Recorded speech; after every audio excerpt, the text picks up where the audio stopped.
Hello and welcome to the GuildMag podcast, episode 16.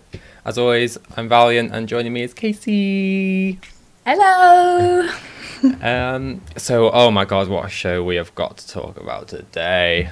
A really big one, and I'm so excited. So excited. I've got the fangirl. Like, have you seen our shows before? I'm like keeping the fangirl inside. You should do it. We are of course going to be talking about the Point of No Return, which was the last episode of season 2 and brought with it just so much stuff to talk about. So before we go into all that, we have a couple of announcements, just some housekeeping to get through. So not next week, but the week after next week, we are trialling moving the podcast to Sundays, same time, 10 a.m. GMT. So hopefully more people will be able to join us. It's kind of for those people who are at work or at school who can't join us on Thursday. If it works out, then we might stick with it, and if it doesn't, then we'll probably move back. But we're going to see how that goes. So next week, we're still here on Thursday. The week after, it's a Sunday. And guys, be vocal which time slot you like the most, so we can get a good idea of what time you're most likely to watch. Absolutely. And then the second bit of really exciting news is... So next week, next Saturday, as many of you know, is the Guild Wars 2 PAX South stream that's happening on the official Guild Wars 2 channel, where they'll be talking about Heart of Thorns and their plans for the future and whatnot. And we think an expansion announcement, obviously, fingers crossed. So to go along with that, GuildMag, we're actually going to be rebroadcasting the official Guild Wars 2 stream on our channel, and then doing our own commentary and potentially a giveaway after it.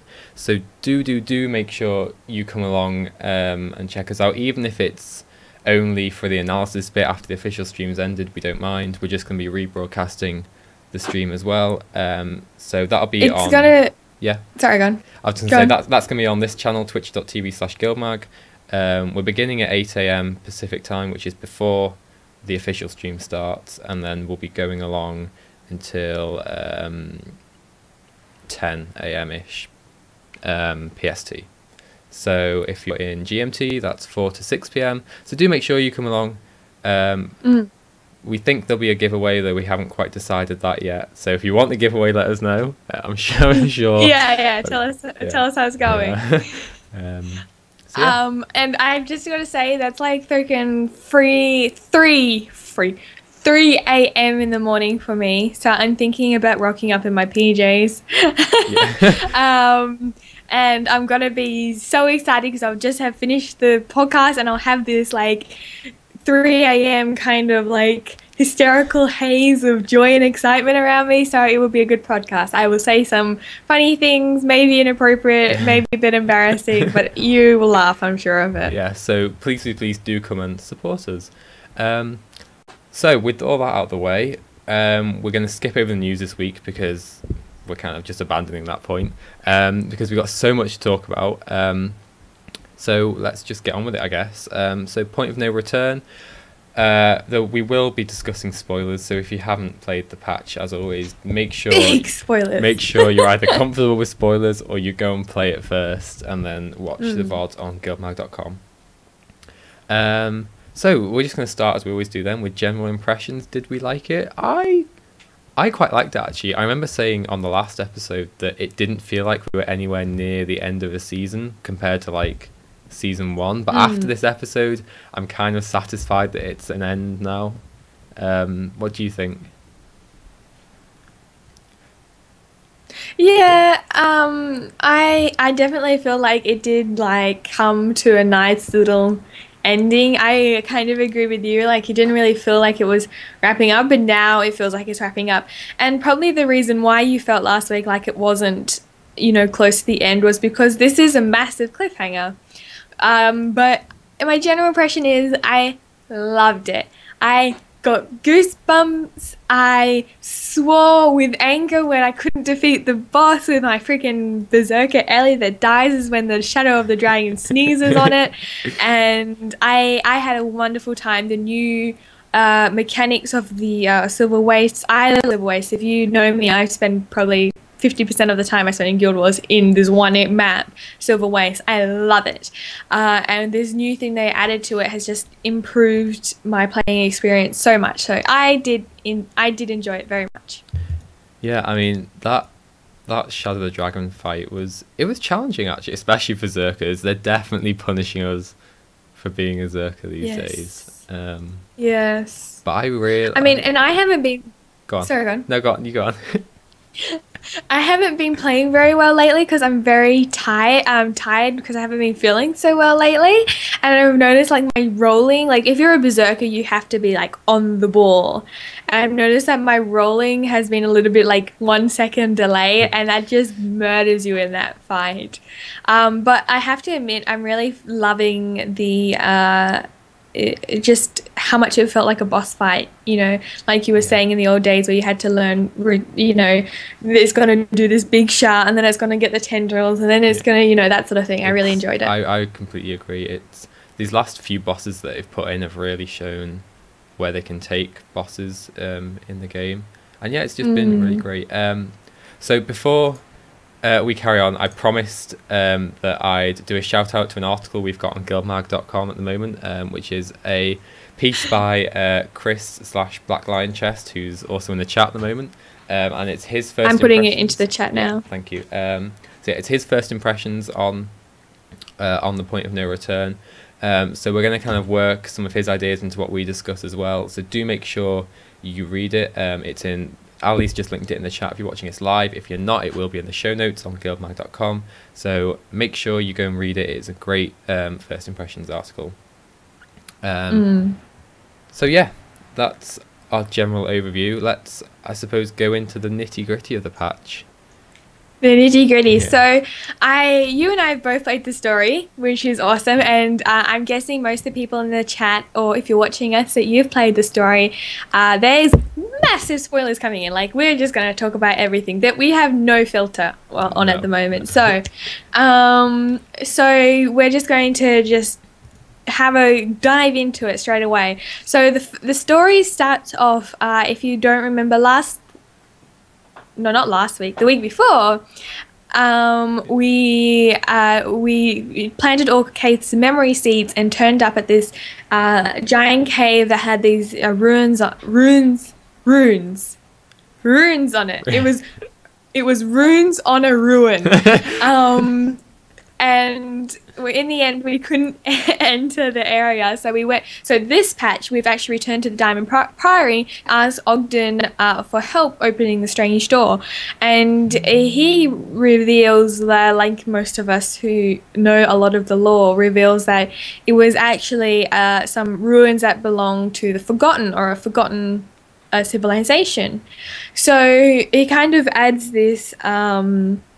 It adds this whole thing where you have to go and find 3 objects of, Turai or Sai, because the only way you can get through the door is through Ascension. So you have to go and collect these things of Turai or Sai, who I'm just going to do a quick lore thing from Guild Wars 1.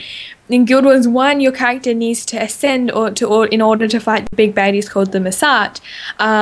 So to ascend, they go through these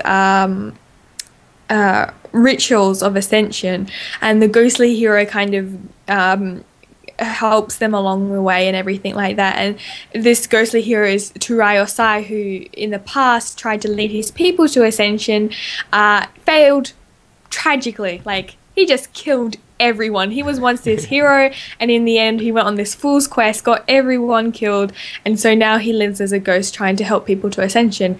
In this patch, we summon him through these old objects of his, and he kind of plays out this make-believe, thing in the Diamond Priory of like, oh, I'm going on an adventure, but really he's, so you go into the foyer and defend some areas from siege worms, which if you play Guild Wars 1, if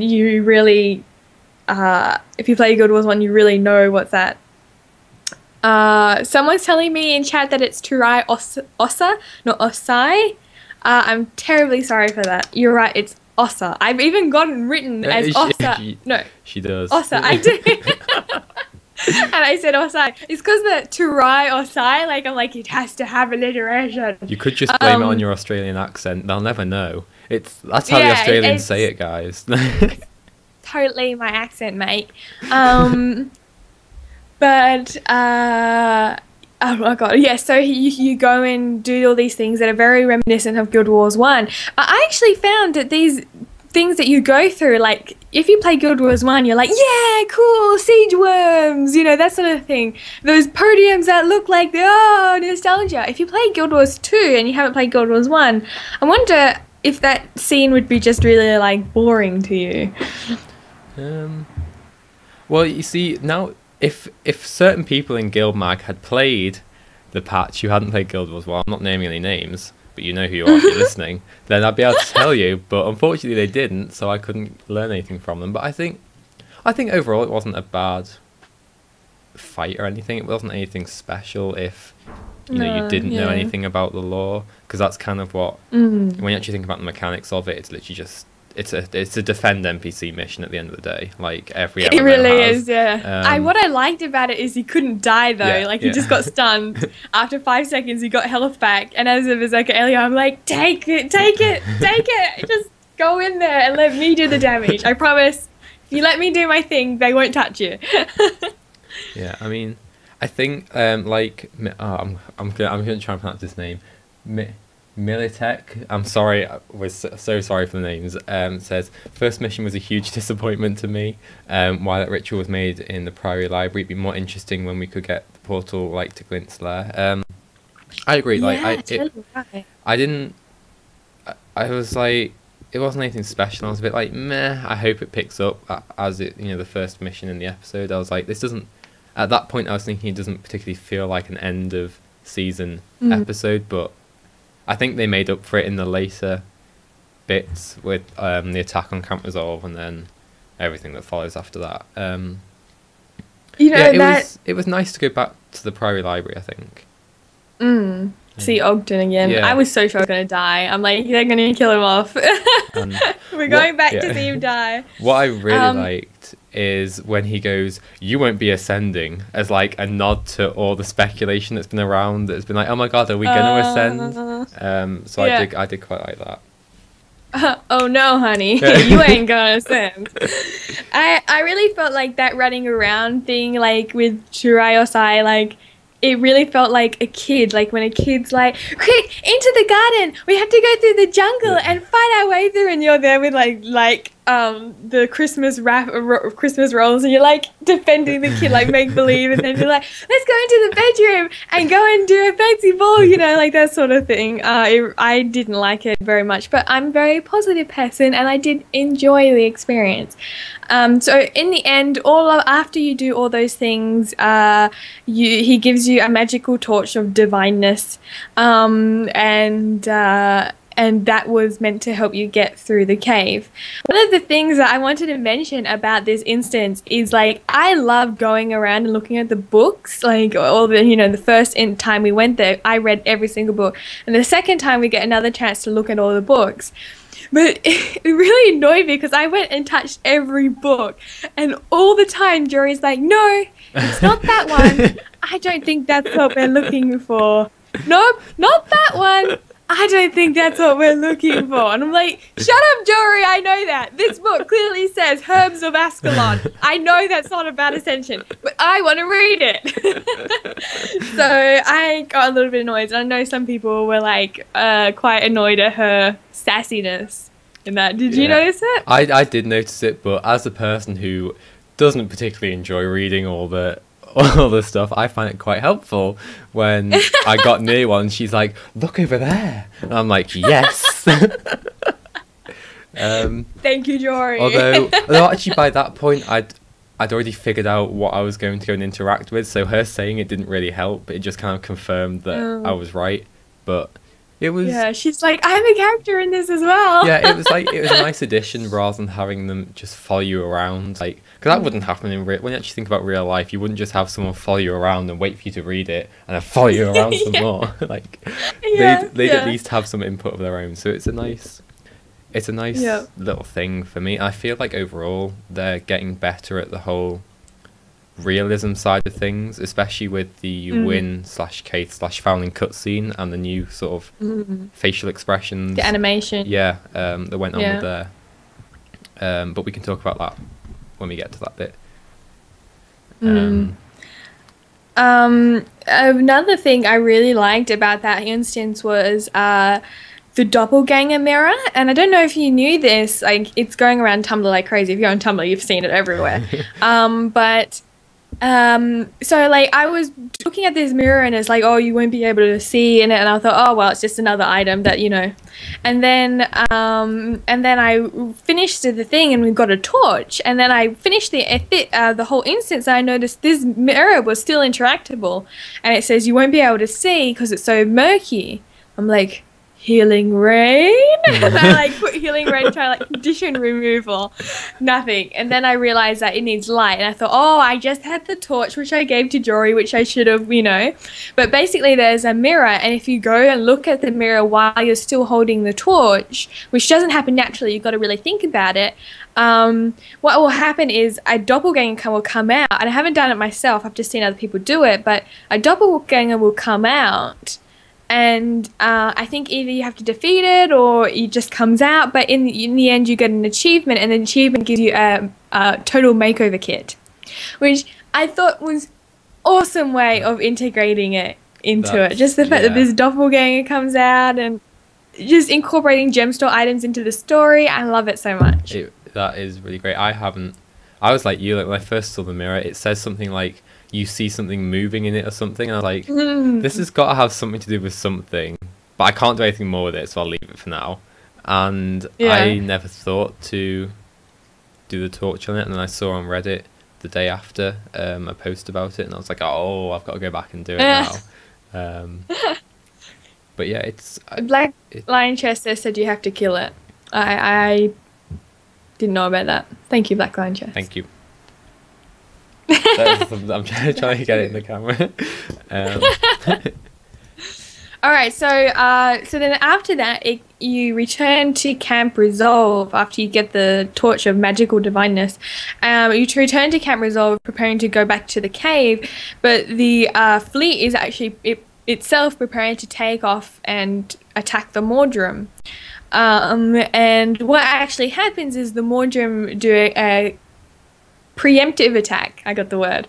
Does a preemptive attack on the thing. Oh my god, Casey, get it together. Does a preemptive attack on the camp, and I have to admit this is one of my most favorite fights, and not because it was good, but just because like I got my ass handed to me. I've noticed that my Elementos Berserker build has just been really terrible lately, but I loved the sense of imminent danger. Like, I was constantly being overwhelmed. Like, I wasn't dying so much, but they kept on coming, and the turret got overwhelmed and then exploded, and they're like, pull back! And it just felt awesome. I genuinely thought at one point that the whole camp was, like, just going to go down or something. Like, it took me... I had to reassure myself that it wouldn't at one point, because, like the only waypoint was there and stuff to, like, the region. Yeah. But it's like, I completely agree with you. Like, I felt overwhelmed by the amount of enemies that just kept. It's like you'd clear one area, then you'd look behind you, and they'd all be behind you, and you'd be like, no. Yeah, yeah. And like, as a guardian, all my utility skills were just permanently on cooldown. Like, I didn't go down like you, but I was struggling to stay alive, which I liked. I like being forced to actually think about staying alive rather than just being complacent and blocking everything as a guardian. You're like, So yeah, I really liked it. I thought it was one of the better ones, and they incorporate the signal fire to, you know, like they're like, light the signal, and I'm like, what? But then it saves the day, which, I mean, isn't totally realistic because they're firing into their own camp. There's got to be some friendly fire. That's exactly what I thought. When I was so, I thought, and then I just saw all the NPCs miraculously alive with, like, dead Mordrum literally right next to them where they've been hit. I was like, that wouldn't happen in real life. Yeah.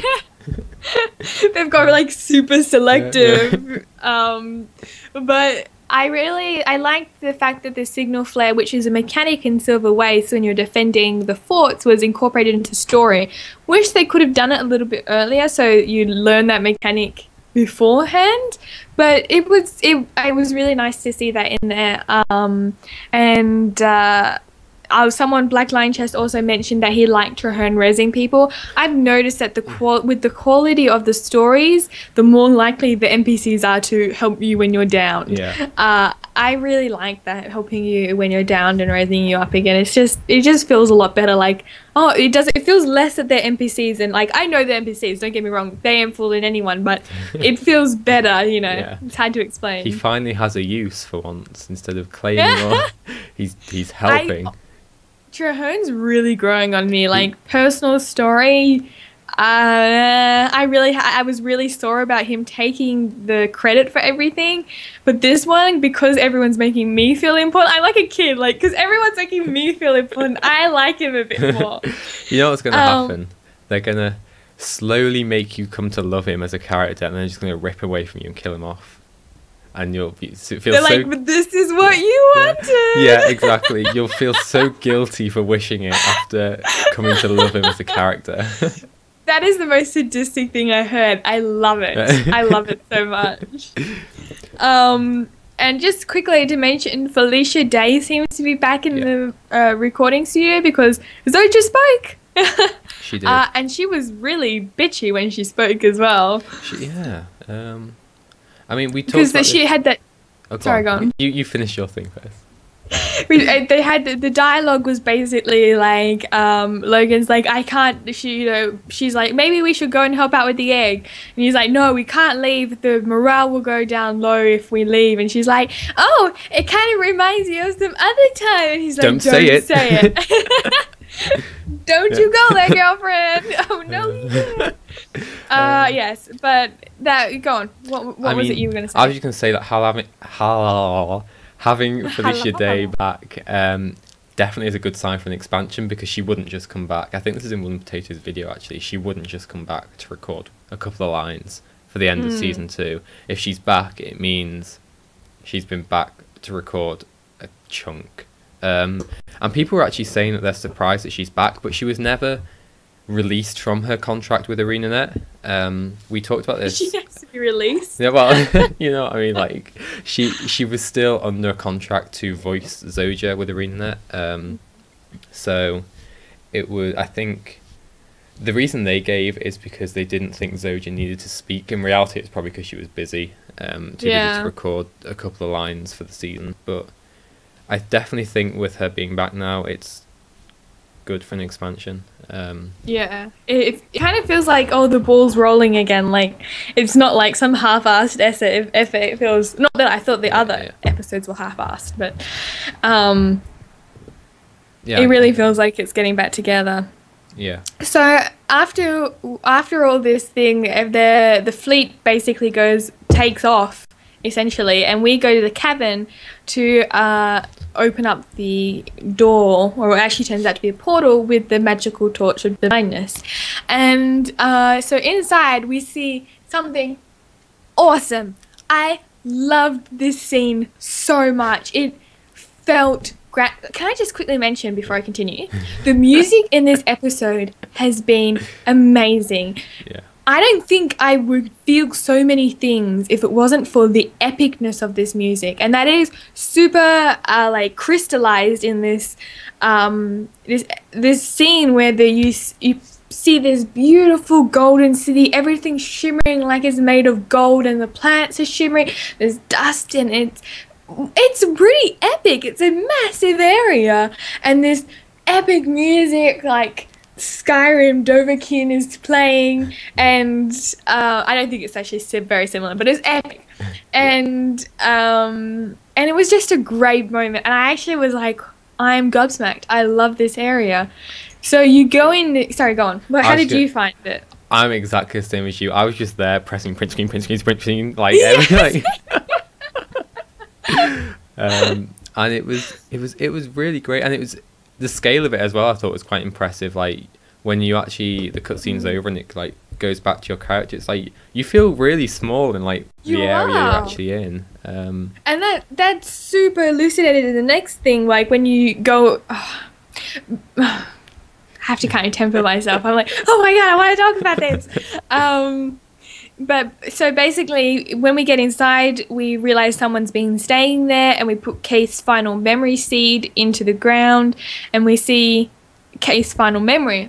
And Keith's final memory turns out to be her and Fowlin following Wynne, and Fowlin going, I'm going to torture her crazy, you know, and Wynne kind of gets a moment alone with Keith, and she goes, she tells Keith this big secret that she had been hiding, which is basically, spoiler, couldn't probably get a bigger spoiler than this, even though everyone knew this from the beginning, that the Sylvari are the minions of the jungle dragon. But obviously they've been converted to good, you know, they've been protected by the mother tree, so, you know, but essentially they come from the dragon. And Wynne's like, Phelan can never know because Phelan will use it for evil, kill me before Phelan gets here so I don't break. And Keith is like, I'll do the honourable thing and kill you. I know where you're going with this.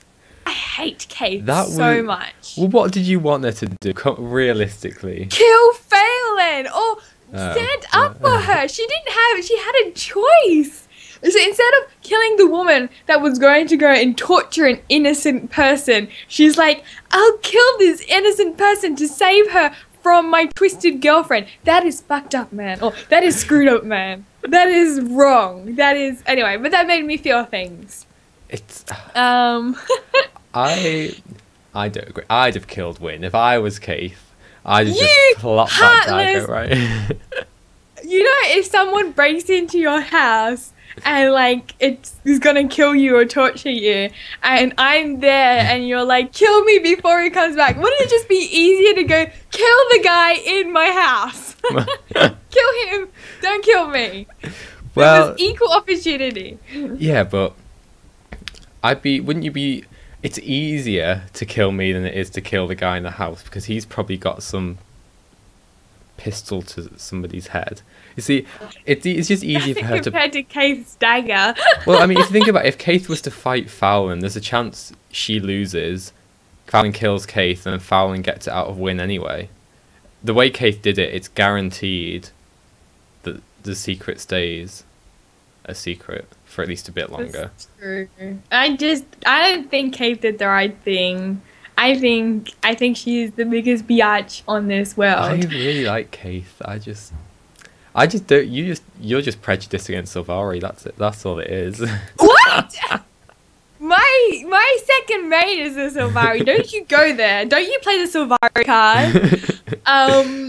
But and then it kind of leads to this awesome scene where Keith comes back. Keith has been living in this golden area, and what I wanted to say before is the magnitude of the area is really highlighted there, because you see her in the distance and you're like, and I think it's Bram or Rox goes, boss, Keith is back, and you turn around and you start jogging towards her and it takes forever. She's like back in the distance. I'm coming. Hang on. It's going to take a while to get across there. But yeah, so that was a really cool moment. I really enjoyed it, and I just don't. And then that leads into basically, so when Keith rocks up, the Shadow of the Dragon just happens to find us as well. So I was right. I just got to say, I was right for calling that out. Just putting out there, even though What did you call out? Even though nobody disagreed. I said last episode that it looked like it was the Shadow of the Dragon we'd be fighting, and nobody disagreed. I just going to assume everyone didn't believe me anyway. But I was right. But everyone agreed. So yeah. Shadow of the Dragon rocks up. That was, like we've said before, I really enjoyed that fight, and I enjoyed the fact that it's like grown in power, because it's much more difficult on the first time we encounter it, and it kind of like resembling the Morgemoth growing in power, so his same natural that like his lieutenant-y things do as well. So I did really enjoy the fight, and I liked as well how it makes it literally just like between you and the dragon. Like it separates Destiny's Edge 2.0 away from you, but they still, like Rox and Braum, still have an impact with chucking the divine fire in, and Braum doing his sanctuary thing. I thought it was just a really well thought out fight. And I saw. I have to admit, it's just the characters. The way they call out to you makes you feel like they're still there. Like, it's not just me by myself. Yeah. They're clearly on the other side, and it felt awesome. It was such a good feeling fighting, calling out to you and stuff like that. And I love when they call me boss. Yeah. The only time in my life someone's ever called me boss. So yeah, I saw a comment in chat earlier when we talked about this, is that they'd love these kind of bosses to be in like dungeons and stuff. And I genuinely think if we get an expansion with like new bosses and dungeons, that kind of thing, that we can expect more things like this, and I think it's just going to be totally awesome, man. Absolutely, it would be wonderful. And a big thing I really liked about it was the boss fight mechanics. Was that when I got frustrated in fighting it, it's not because I felt like the mechanics were screwed up, unfair, or really hard to understand or hard to see, but it was because I did something wrong. Like, oh, my fingers were thick and it was my fault. You know, I was frustrated, but it was my fault, and I much prefer it that way. Yeah, absolutely. I really liked. I didn't at first. It took me a couple, I think like 2 attempts to realise that you have to be imbued with the divine fire to kill shadow things that put out your flames. So I was getting really annoyed. So I was like, I do a wall of flame. I look behind me. I was like, what's that gone? Like, yeah. It took me a while to realise what was happening, and then it took me even longer to realise you couldn't kill them without the divine fire. But it was really good. I really enjoyed it. And I think overall this whole season has had some really good boss mechanics, like the Terragriff, the original Shadow of the Dragon fight when it attacked the Grove. That was quite a good fight. Have we had except for the ground thump, because that is really difficult to time. I don't know if it's just because of my connection, but it is inconsistent, and the only way you get through that without, you know, being hit for the achievement is to have a block, and it has to be a specific block. But go on. Yeah. So yeah, I was done with my point anyway. So after all that happens, you kind of get out, and there becomes like there's actually 2 cutscenes, and the first cutscene is the progress of the Pact Assault. So the Pact, all this time, the Pact have been gathering at Camp Resolve, and you know they've got new weapons. They've got the Glory of Tyria has been repaired. The amassing these big armies, and finally the Pact is ready to assault Mordramoth, and that basically I think it just means firing into the jungle, because that's what the cutscene made it look like the jungle ahead, fire. But so basically we see the Pact, and basically they get their asses handed to them. They really Mordramoth sends out tendrils, and what I really loved, the cutscene for one looks amazing. I love these Guild Wars cutscenes. They are timeless. They're not the sort of cutscenes that you go, oh geez, you know, showing it's showing its age. They're really beautiful, and they really get everything across, and the art style is amazing. I feel sorry for that one guy, because I know artists always have different art styles. So there's one guy who's like, I gotta paint all the cutscenes in my style. But the cutscenes are amazing.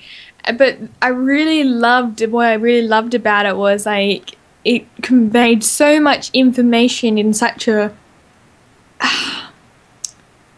way that didn't need to be said. Like, it showed a lot of information, like they're fighting for their lives, things go terribly wrong. You see Sylvari attacking, and like it's not immediately apparent. If you watch it slowly, you're like, hang on, that Sylvari isn't part of the Pact. That Sylvari is someone else, like is a Sylvari from somewhere else attacking these people. So you can only assume that this Sylvari came from the jungle. So it is an awesome cutscene, and do we have any comment? Did you want to make your comment about the cutscene? Well, I was just gonna say there's been a lot of Sylvari lore going on in our live chat at the moment. A lot of talk about Malik's tree and all the things to do with that. I mean, I'm not as well versed in Sylvari lore as probably a lot of other people, so I won't. Should I quickly just... Yeah, do you want to do a... I'll just quickly go. Yeah. So that Malik guy actually is part of the personal story, and I think it's if you choose the story where life goes, so should you. I think that's the one. Someone's going to correct me in 2 seconds anyway, which is great. I love it. If you choose that one, you get this story of this Sylvari that wasn't born in the grove, and everyone's like, you know, mind blowing, like this Sylvari not born in the grove. And so your personal story is to discover where he came from, and you go to this Sylvari seer, and you know, eventually they figure out that he wasn't, you know, born of the tree. That's why he can't get his memories back. And then they're like, oh, so we're not the only pale tree out there. You know, there's other trees birthing Sylvari. That's crazy, man. And he's like, yeah, I know, it's pretty crazy. Well, see ya. And then that ends. Like, that's, you know, he's like, I'm going to go find my people, and then that's it. But it was really important in going, the pale tree isn't the only pale tree. Yeah. And Faoline wanted him, it was trying to capture him so she could figure out where this new pale tree was so she could bend it to her evil will. So they think that can be done. So it's a really interesting story. But yeah, definitely if you haven't done a Sylvari, where life goes, so should you is the best one out of all of them. Top tip. Yep. So what were we talking about before that? The cutscene and the cutscene. Sylvari, yeah. So one thing that really got to me is the potential for them to go like all Dragon Age on you and have in expansion NPCs react to if you're a Sylvari, be like, oh no, get away from me kind of thing. And like, yes! I was discussing this, I can't remember who with, on the day of the patch, but I mean, this is probably wishful thinking. I don't know if it would actually happen, but I was talking about, do you remember when they removed the whole how ferocious or charming or like dignified you were, and said that they were going to consider working on it in the future? This could kind of be a new sort of iteration of that, where NPCs don't react to can react to what race you are, as well as how you speak to them, that kind of thing, and kind of give you different things. I mean, it's for an MMO, it's I suppose quite ambitious because it's more of the single player RPG realm. But if it was to happen, I think that would just be so awesome. There's such potential for it to happen with the whole introducing this thing of Sylvari bad, this whole thing with the Char, like Ritlock coming back and basically being against Sylvari kind of now, with his comments that he made. Yeah, that leads into the second trailer that we saw. So the first one was basically us looking at the pack. Yeah. And actually, I should just quickly mention, at the end of the scene, it is really heavily suggested that Destiny Edge is dead. I mean, the last scene that you see is Air fighting, and Logan's holding onto the edge of what's it called, the something of Tyria, Glory of Tyria, and he's holding Zoja, and there's fire all around them, and it's sinking, and I could see them maybe getting out of that. I mean, it's a world full of magic, but it's really implying that everyone on that thing died. Trahearne died. I just realised. They've done it already. My plans come true. No, I honestly I don't think they're dead yet, purely because I don't think they're dead either. Yeah. I think at least Zoja lives, if nobody else, because of Felicia Day coming back to voice her. So she's I think not they dead survive, yet. But they're left in this harsh jungle environment. So that was the. Sorry, go on. I was gonna say, it's gonna be basically, if this is an expansion, it's gonna be like, oh, Destiny's Edge is scattered. Let's get them back together again. Yeah. Let's rebuild the pact again. And then I'm sick of getting these guys together. We shall just kiss and get it over and done with. The second cutscene that they show you after you accept your rewards, they show you a second cutscene, which is actually kind of like a trailer for what's going to happen at PAX, which we're going to be streaming and doing analysis afterwards. Yeah. So the second trailer is like a trailer for Heart of Thorns. And the trailer is amazing. This is the one that gave me goosebumps. That made me want to like grab my husband and go, there's gotta be an expansion like that. But I really loved it because they were they're getting some deep themes. A lot was, for example, one of the big things that they were talking about was the age of discrimination coming for the Sylvari. We're going to have a lot of trouble. Like, for example, one of the scenes was Kanik saying, "Get back, you monsters!" You know, like, obviously the humans, because he pledged himself to Kreiter. Was it Kreiter? Yeah. I think he pledged himself to Anise. No, Anise brought his billet, but so he works for them. And then all these humans are obviously turning on him. And he also, I believe that they're going to bring out probably some Mordrum Sylvari, a new race of Sylvari that from a tree that hasn't been under the good influence of Ronan and Ventari. Yeah. And so there's a lot of things, and I just say, like, I really love, like, I reckon the entire Good Wars community ships Kanik and Anise together, and I would die if one of them died. I really hope that Anise comes and saves Kanik and they could be together. I think near the end of the cinematic you actually see Kanak as part of Destiny's Edge 2.0 with like a shield in one hand. I think that's just speculation. Yeah. I could see it happening. Because he seems to be, throughout this episode, he's had more and more to do with him. It's kind of been introducing him. Yeah, making him a likable character. Yeah, exactly. And I don't think they do that for no particular reason. I think I could see it happening because we don't have a Sylvari in there at the moment. It's the only one we're actually missing, isn't it? So we'll see. I mean, but it's definitely something to consider. And there's so much in chat. I wanted to pull stuff out, but it just it keeps going. Awesome. I love this chat. Everyone's so talkative and it's awesome. I only managed to see little bits as it go past, but it's awesome. And there's a lot of speculation and stuff like that.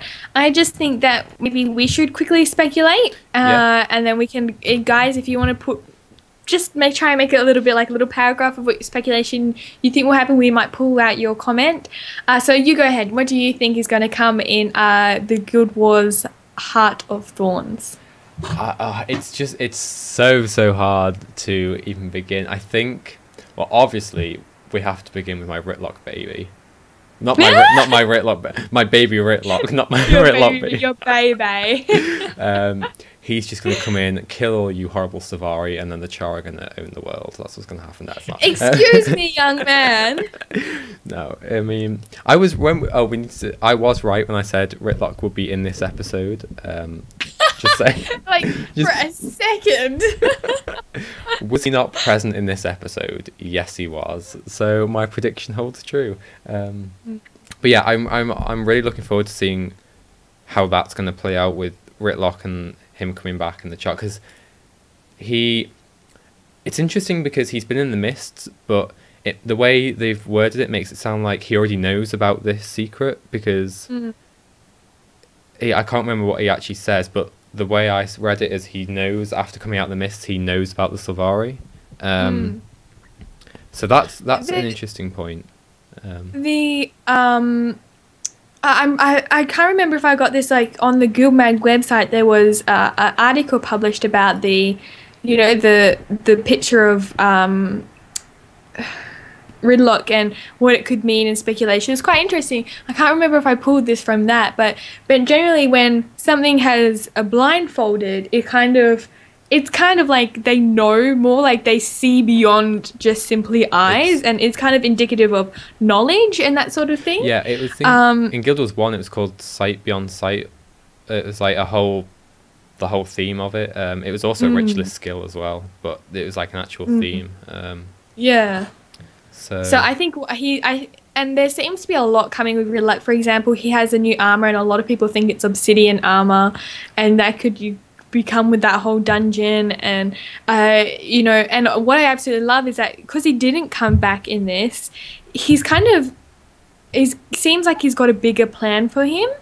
And, you know, the fact that, you know, Destiny's Edge doesn't exist as this set unit of 5 members makes him really seem real. Like, there is going to be times where they come up where one of them's going to be down shit creek without a paddle, and there's only going to be so many of them, you know, or one of them's got ulterior motives. I really quite like that a lot. So I think that Sean put the Sylvari cannot be trusted, they belong to the dragon now. I think that's what Ritlock No! says. I completely... Oh, okay. No, well... No! Yes, I agree with Ritlock. Not all Sylvari. Not all Sylvari. This is verging on hate crimes, guys. I know people say this is a joke, but just one thing I have to say is I saw this on a community thing, which was someone after that cutscene, it was at the end where everyone gets churned out after the cutscene, and some guy's like, wow, cutscene in caps, and then he's like, there was obviously a Sylvari standing next to him, and he's like, so what next? I'm talking to you, Sylvari. You're horrible people. And then like it was kind of funny at that point, and the next thing he was, I'm going to slit all your people's throats. And I'm like, well, this has kind of gotten a little bit aggressive for a game. Yeah. No, yeah. So don't forget that there's people playing behind it, and there's, you know, calling out people randomly and having a random reason to say that you're going to slit their throats isn't a great thing. So just temper this hatred into a friendly, jovial, gosh darn those Sylvari. No, I love the Black Lion chest. We have to get a hashtag not all Sylvari trending. I love that very much. I think that is awesome. So do we pick out any speculation? Black Lion Chesting says, I think that the pact is done, wiped out, will probably splinter back into the orders doing their own thing. They kind of lost their identity as a part of the pact. Sorry for butchering your paragraph. One thing I want to point out, building on the pact thing, is Kenyon Swift points out Traherne is a Sylvari. Traherne's the leader of the pact. Like, does that mean the people... I think there's going to be new people to the pact that are going to be like, we can't trust him, he's a Sylvari, and then old people of the pact are like, he's our commander, you didn't see how it went down with Zihan, man, you don't see how it goes down on the streets. And there's going to be like a little... Oh my god, what if Ritlock comes and takes over the pact? Ah, yes, that needs to happen. God, well, no. I mean, from a child point of view, it would make sense. How do we like such opposite characters? I don't know. I mean, from a child point of view, it would make sense because they need an army to stop Mordremoth. What better army Chara than the pact? Not entirely. It's not. Ritlock is too devoted to the Black Citadel and the whole political structure they had there. I mean, you would have to be separated. For example, Mora got turned into a gladiator. Is her name Mora? The leader of the Vigil. She turned into a gladiator to become leader of the Vigil. Do you mean a gladium? Do you mean a gladium? Gladium. She's a gladiator. A gladium. Thank you. Yeah, someone agrees with you. I don't agree with you, right? Yeah, well, that's what's going to happen. I will give you 10 British pounds if I'm wrong. I won't really. Oh, really? But no, let's just say I will. I would take that bet. I would take that bet to the bank, and I would pay you 10 British pounds if it actually happened. So what do you think? What's your speculation? My speculation for the whole that cutscene is they're going to play into deeper themes of race, and and I think that they're going to bring out a new enemy of Sylvari enemies, so we can finally get that Plant Slayer title easily.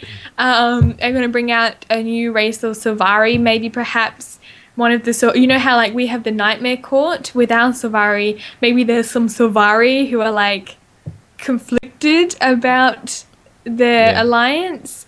I think the Nightmare Courts definitely have a big part to play in whatever's going to happen now. Yeah, exactly. Phaelane's coming back. Well, exactly. I mean, the whole Heart of Thorns name in itself has got so many different connotations. I mean, as well as like the whole Mordremoth striking at the heart of Mordremoth kind of thing. It's like Heart of Thorns to me kind of implies things to do with like Fowlin as well, and the Nightmare Court, and like the whole Keith Fowlin shebang shaboodle. So I'm just really Really looking forward to it all.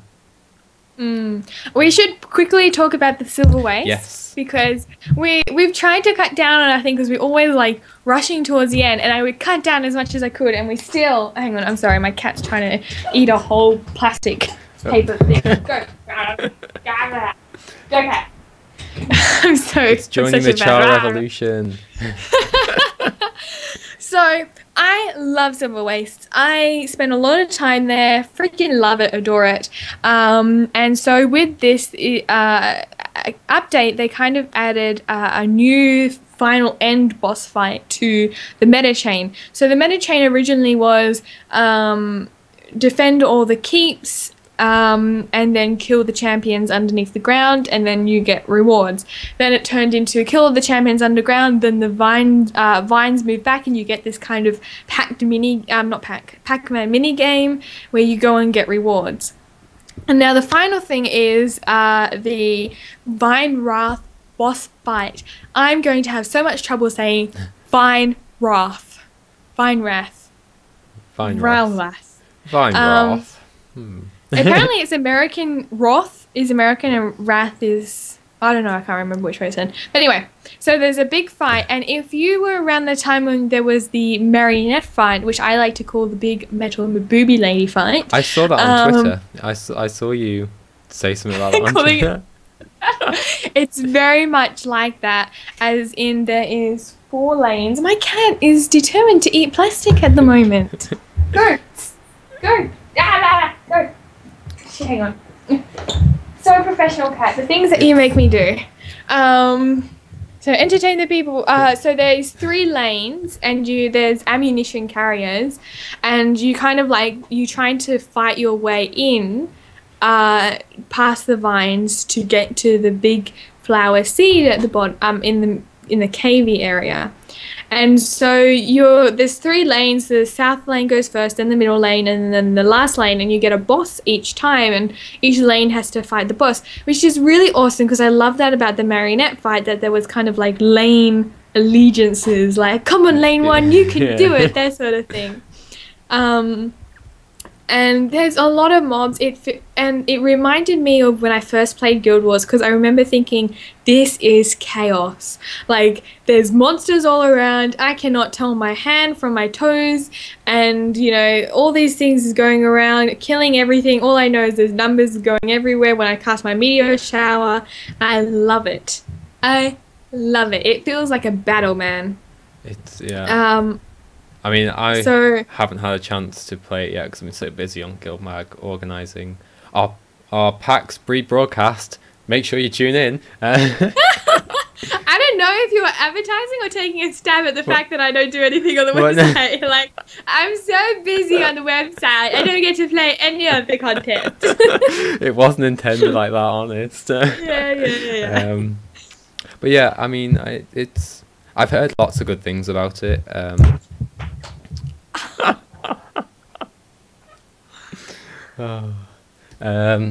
Yeah, I've heard lots of good things about the Vine Wrath fight. So hopefully today I'm going to get a chance to go and play it and check it out. So yeah, yes, we should do it together because I love it. I love it so much. We will. And so I should quickly mention the only way to get the carapace coat is from this Vine Wrath fight. So you kill the Vine Wrath the first time, you get a guaranteed drop, and then the next times there's only a percentage chance that you'll get another coat. So it's kind of grindy, but I don't mind the grindiness when it's for extreme stuff like the luminous clothes, which I love. I love the luminous clothes. Come on, be truthful now. You don't love all of it. No, he likes to misconstrue my words to get a point that he likes. I said I'm not wearing any of my luminous stuff at the moment because without the full set, it doesn't look really cool because half of you is glowing and half of you isn't. So now at the moment, I'm wearing the carapace armor so that I don't have to worry about that. And he's like, oh, so you don't like the luminous armor, huh? I'm like, no, I love the luminous armor. I just want to get the full set. So, yes. Yeah. That was pretty much all the changes that happened to the silver waste. Yeah, and that is generally everything in episode 8. Is this episode 8? Yes. So yeah. And would you look at that? When we've been an hour already. We're getting so good at timing this. I know, that was pretty good. Do you have anything else you want to bring up before we call it a day? No, I'm sorry that my cat was so freaking hyper. All right, so big thank you to everyone who's joined us in chat today, or who's watching this. So many people. Yeah. Chat, I love it. Yeah. If you missed any of the show, you can catch it on guildmag.com or on our YouTube channel, youtube.com/guildmag. I had to think what YouTube was then. And we'll be on there later today, or of course for whenever you want to watch it. Remember, next week we're still going to be here on Thursday, 10 a.m, and then the week after it'll be Sunday at 10 a.m. Next Saturday, don't forget, I'll say it one last time, is the Guild Wars 2 Pack South stream, which we are rebroadcasting and doing our own analysis / commentary of. It'll be me and Casey, so just like we do now, but with whatever we have no idea what's coming out of the stream. The people we're working with have no idea what's coming out of it. Only ArenaNet knows, so we'll be finding out just as you guys do. So we'll be streaming. We should do face cams when they announce it, and we'll be like, or oh, is that it? No, won't do that. So yeah, so do come and join us if you can. We'll probably be doing a giveaway. Yeah, just a quick comment. If you want to keep up to date with what Rowan and I are doing, generally, our Twitters, I'm very active on my Twitter. If you want to say something about the show or talk to me about the show or just want to talk to me, I'm on Twitter at AFKC. AF then Casey, how it's spelled down there. Yeah, AF then the Casey that's spelled down there. So if you have any comments about the show, speculations or things you want to say, just send it through. That's the easy way you can contact us. Absolutely. Or also don't forget to follow GuildMag if you're on Twitter. You can contact me through that or my own at ValiantGW. And yeah, just we'd love to see and hear your guys' opinions. So let us know. I'm sorry we didn't read as many things out as we normally would have done in chat today. There was just so much stuff going past. And we had so much to get through ourselves. But yeah, so big thank you to everyone who's joined us. And I guess we'll see you in a week's time. So, yeah, thanks so much, guys. Bye, everyone. Bye.